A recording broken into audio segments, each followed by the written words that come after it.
All right, let's take a look at the exercise. By this time, you have already so much self-knowledge.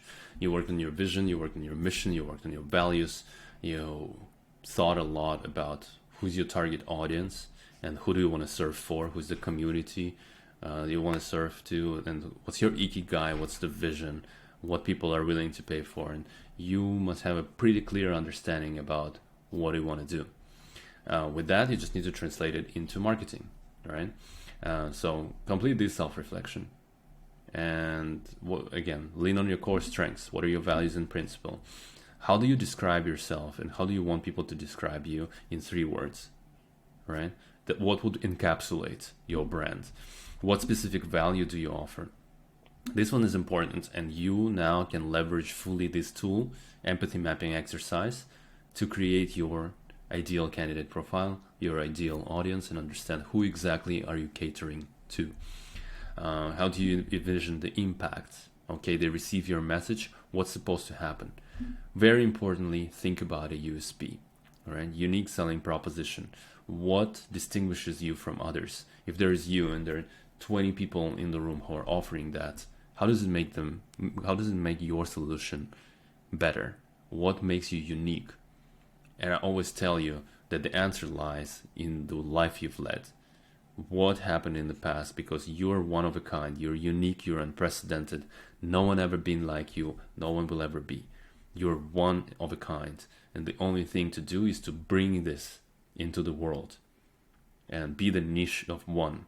So what is the niche of one that you want to build? What story or narrative do you want to sort of weave into your brand, right? And that's a question that I ask, like, look into your darkest hours. The stuff that I want to do comes from my darkness too. From the dark time when I've went on a journey of self-destruction. I was a smoker, an alcoholic, a substance addict. I sucked at relationship. I couldn't create a partner for yourself and couldn't start a relationship with a woman for a very long time. And all this, like, I almost destroyed myself. Like, I came to the breaking point when it was like, I gotta start doing something, I gotta start crawling, or someone will find my dead body in a dirty motel. That's how bad it was. And I went through suicidal depression, but I crawled myself. First you crawl, and then you fall, you crawl and you fall, you walk, and then you walk faster, and then you run. But you crawl, and there are people that change themselves only through despair or through inspiration. Desperation or inspiration. And for many of us, we will go through the path from desperation to inspiration. We have to taste the despair. We have to experience suffering to study our suffering in order to process it, harness your darkness, and then learn how to weave it into our narrative that I would never change anything. I am who I am because of the pain and suffering I went through. Now, from that place, I can guide people.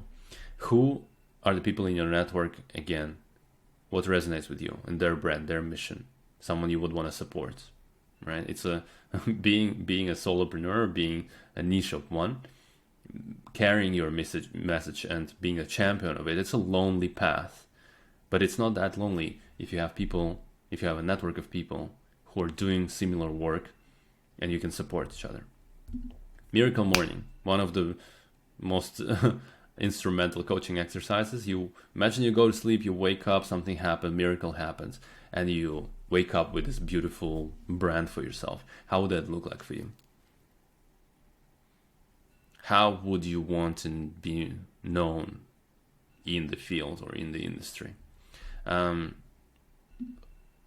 piece, and again, I wouldn't say advice, but like a hashtag food for thought, right?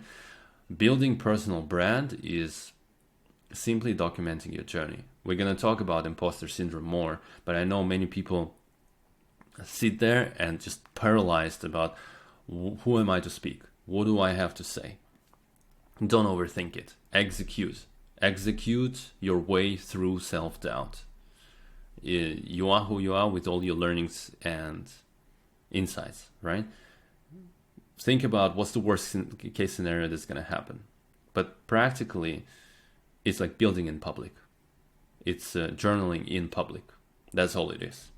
I'm going to learn about my insights. If there's And that's the thought that I would say is kind of a guiding principle for me when it comes to writing publicly, is if there's one person, just one person who walked here, read my stuff, and they stopped and scratched their head and thought like, huh, interesting.